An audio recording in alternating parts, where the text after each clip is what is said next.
Hello, everyone. Welcome to the Reds Take. It's that time of the week where I go over my top 10 college football games of the week and my predictions for them.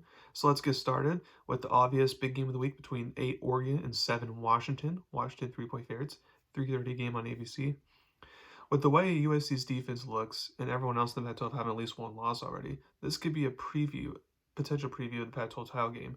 This was a great game last year, and I expect that to be the same case this year. When I when I like both coaches, and the teams are really even in terms of talent, and I don't have much of a gut conviction feeling, then I kind of default to, okay, which quarterback do I trust more? In this case, I trust Washington quarterback Michael Penix Jr. to make the clutch play necessary to win the game, like he did last year in this game at Oregon. Plus, Washington being at home this time doesn't hurt. So I have Washington winning 38-36. Number two, you got 10 USC versus 21 Notre Dame. Notre Dame 3-point favorites. Primetime game 7:30 NBC. USC has been lucky not to slip up and lose a game over the past few weeks with the way they've been playing.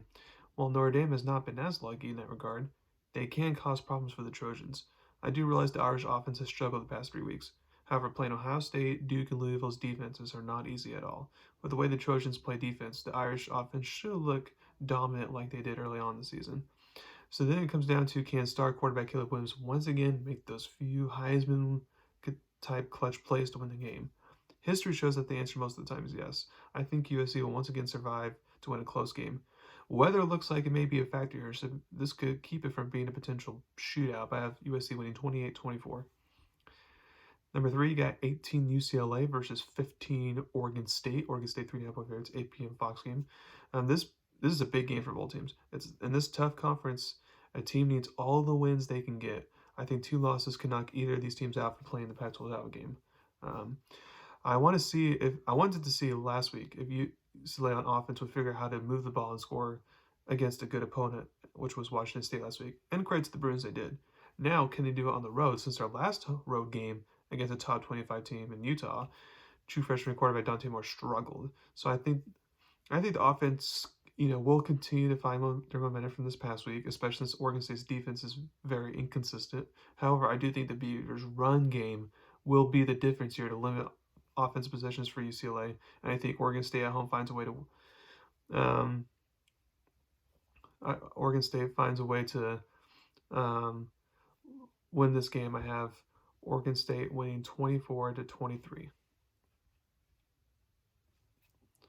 Number four, you got 25 Miami versus 12 North Carolina. North Carolina 3.5-point favorites, 7:30 game ABC. If Miami had made one of the worst coaching decisions ever last week, this matchup would be more hyped. But however, Miami could have taken a knee to end the game last week against Georgia Tech. Instead, they run the ball, fumble the ball, and the defense gets a touchdown in this game. Sadly, not the first time this has happened to head coach Mario Cristobal after his time in Oregon where it happened. I think after this shocker of a loss, Miami does come out sharp and comes together, unifies together, plays better. The problem is I don't think Miami will be able to slow down North Carolina quarterback Drake May and the explosive Tar Heel offense. So therefore, I think the Tar Heels can just outscore the Hurricanes to get a win and keep themselves in ACC title contention. I have North Carolina winning 38-31. Number five, you got Texas A&M versus 20 Tennessee. Tennessee 3-point favorites, 3:30 game CBS. Aggie fans will be sad they missed their opportunity to not only beat Bama at home, but to take control of the SEC West. If I'm head coach Jimbo Fisher, you have to keep the team together because not let the roster derail the season. Because with the way everyone else in the SEC is playing, anyone can beat anyone this year, except Georgia. But I'm curious to see how Tennessee looks here. The Aggies have a really good defense, and the offensive line for the Vols is not the strength of this team. Tennessee did have a bye week this week, which is a huge advantage with extra time to prepare. But my gut feeling is telling me that Texas A&M will find a way to get a big road win here. I have them winning 24-20. Number six, we got Missouri versus 24 Kentucky. Kentucky 2.5-point favorites, 7:30 the game SC Network.